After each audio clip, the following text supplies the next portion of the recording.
friends, 50 years.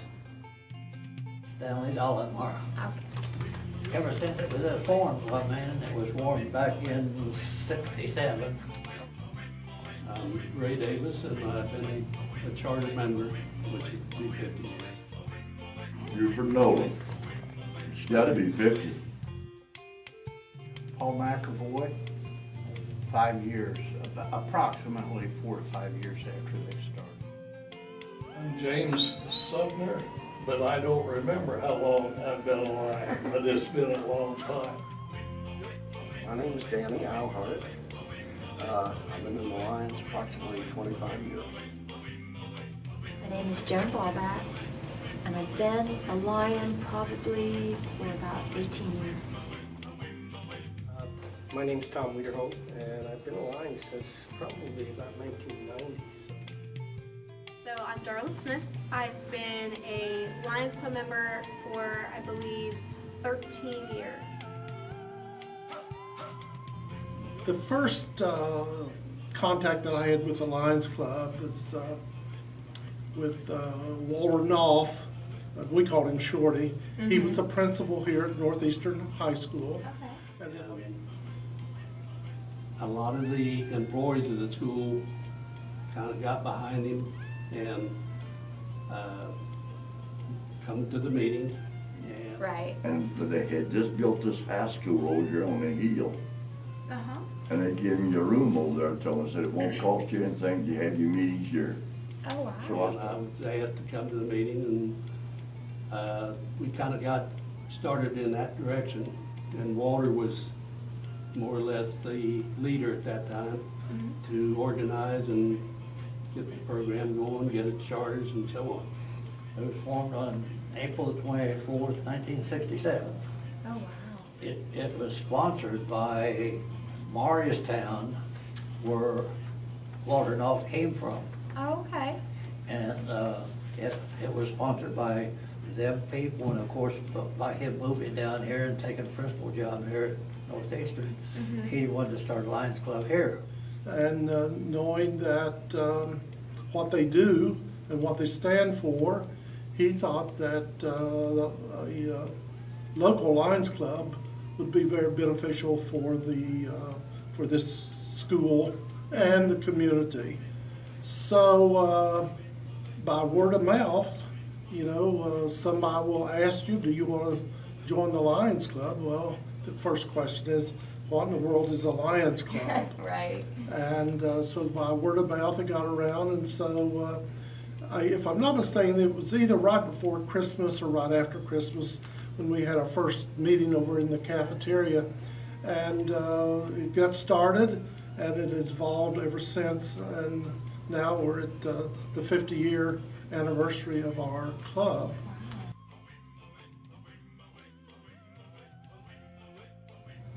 After the fair was over, while we had the parking contract, actually the fairground, they had 2 or 3 different ways to come into the main road to get out the back gate that way, across the track and out. And I happened to be at that intersection. There was about 3 or 4 of us there on the infield, getting cars out, And all of a sudden, the guy got out of the car and he said, "You're letting too many out of these other places." He said, "We've been sitting here for a long time." It happened to be a quarterback of the Bengals, and he laid down in the road, so we couldn't get no cars out. So what were some of the fundraisers that you guys did towards the beginning? At the beginning, I can recall selling the light bulbs. We had an attic full of light bulbs. And we had, I don't know how many boxes of light bulbs. It loaded me a truckload of light bulbs. So I started out with what line members I had, taking so many of each one of their houses and dropping them off to try to sell them. And each person was supposed to sell a whole carton of light bulbs. And there's a joke going around that there's still light bulbs in attics in our homes. Wow. But Okay. I've still got some of them upstairs, I believe, down there yet. Really? And also, we did turkey shoots. We started, initially we did them at Stricker Field, that's out on 276, just out of Owensville. Right. And we moved from there down to the Wildey School. We had them there for several years. We bought a little car and put it together. And I had LIs, and then a bunch of us guys all got together and auctioned it off. So much it changed, $5 a change, and gave it away at the fairgrounds. We had a watermelon that we had at the fair. That We was, had a room full of watermelon. They went for good for a little bit, then all at once they dried up. Yeah. They got tired of watermelon, I guess. that was Yeah. a very poor project. So in the early days of the Lions Club, our finances were, to say the least, not robust. But then we finally got to the point where we had a contract with the fair board, and we done the parking of cars and seen that they got out of the fairground at night. Because at that time, the infield where everybody parked had no gravel on it and everything, and of course, bad weather. Okay. They would spend a whole day at the fairgrounds, and we would take care of them. If a nighttime come, they would go out in the field trying to find their cars, and then they'd be buried down in mud. Really? And I had to get on my back and go up under their cars with a chain. And Ray Davis had a tractor there. He was at the fair with the fair board. He had his tractor, and of course, we'd hook onto him and pull him out. We'd be there till 1 o'clock in the morning getting all the cars out of the fairground. So that was a good project that we had. Okay. The light bulbs and the watermelons and that was a lot of work and very little profit out of it, which we was pleased to do at that time. But as we progressed, we found a few better projects to get involved with, and as Stan told you, the parking was our first big major project where we actually realized a good margin of money. Of course, then we finally come to the car show, which we had some small ones, didn't amount to a whole lot, but we've come to the car show now that we have every year, which is a very good project. Right. Pumpkin Run got started, was Jim Owens, I believe was the president of the Fastiques, and he was also a Lions member. And he brought up at the meeting one evening that they had been doing the car show for about 4 years, and they were doing it at the Ford plant. And they wanted more room, so they Right. wanted to see about getting the fairgrounds. Well, I was the inspector for glasses for 15 years, or maybe longer. My wife would ride with me to go to see people at Newtonsville. And this old guy in Newtonsville, he started. I went over one time, and he lived in a house, and you could throw a cat on his door.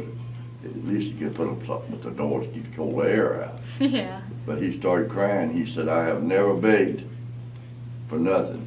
I never asked nobody for nothing, and I don't feel right taking these glasses. I said, let me tell you, these glasses are paid for with the Lions Club. What does being a Lion mean to you? I think it means being able to work together with friends to raise funds to help people with vision and actually to help the needy of our area. Yeah. Well, I've always felt that you can always help somebody else.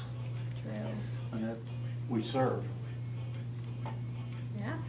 so it means I have it's enjoyable to be involved with, and it's more or less it's a community within a community because we try to help the community. Right. Well, Lion is a service organization, and it's something you should not get anything from it personally for yourself, but anything you do is for someone else, and I have tried to maintain that throughout my life career. So do you have any favorite stories or memories you would like to share? Oh, they're bitty after 50 years. Probably the most memorable story that I can tell you is our family, and our son Barry, help raise a pilot dog, which is one of the projects of Lionism. I think one of the good moments that we had was when we purchased a mobility unit, I guess sort of a scooter for a person that lived in Owensville. I think my favorite memory was me, along with Tom Wiederholt, started the Leo Club. And the Leo Club started doing all these community service things, and the most fun was going over to the animal shelter, getting puppies, and doing pet therapy by taking them to a nursing home. Yeah.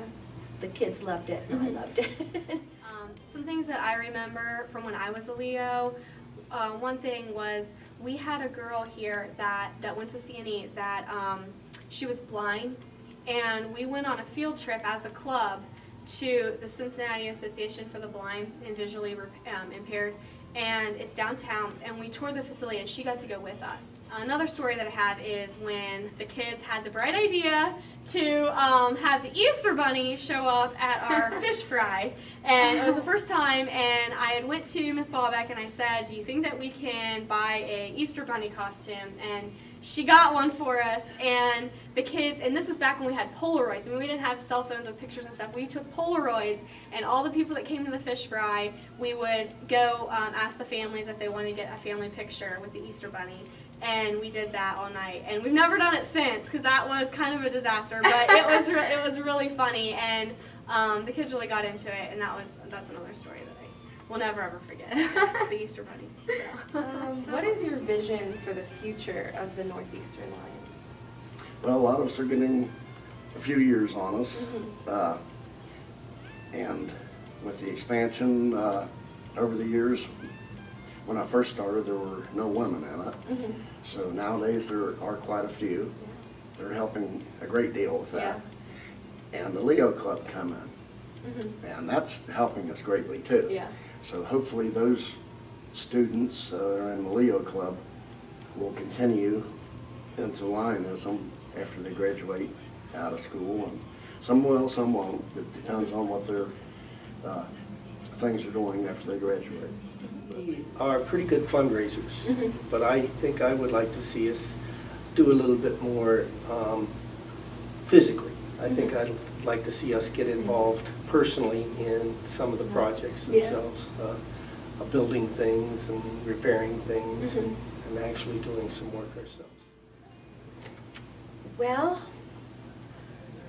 it's an interesting question because our membership is getting much older.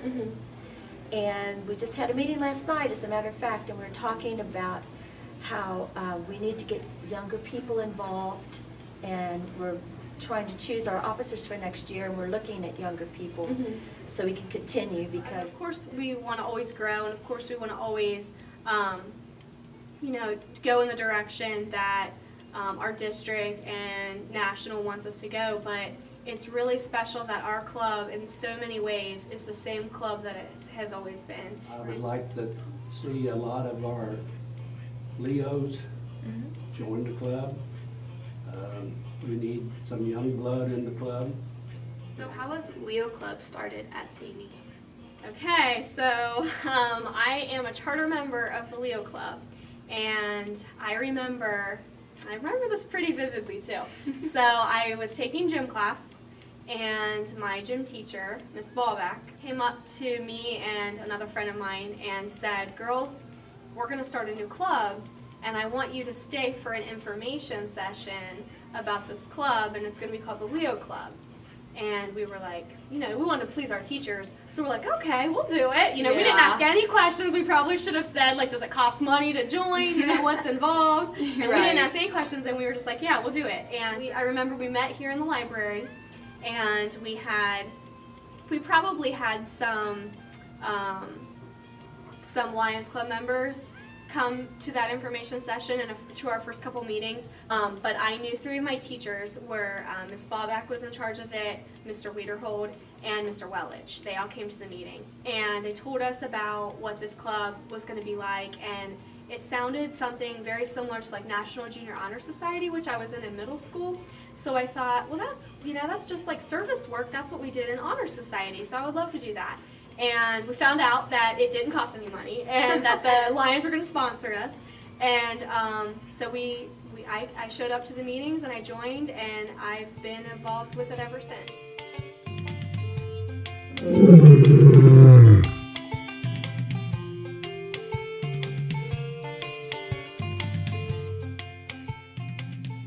And it's been an honor to me just to be a member. I can't see myself not being a Lion, honestly.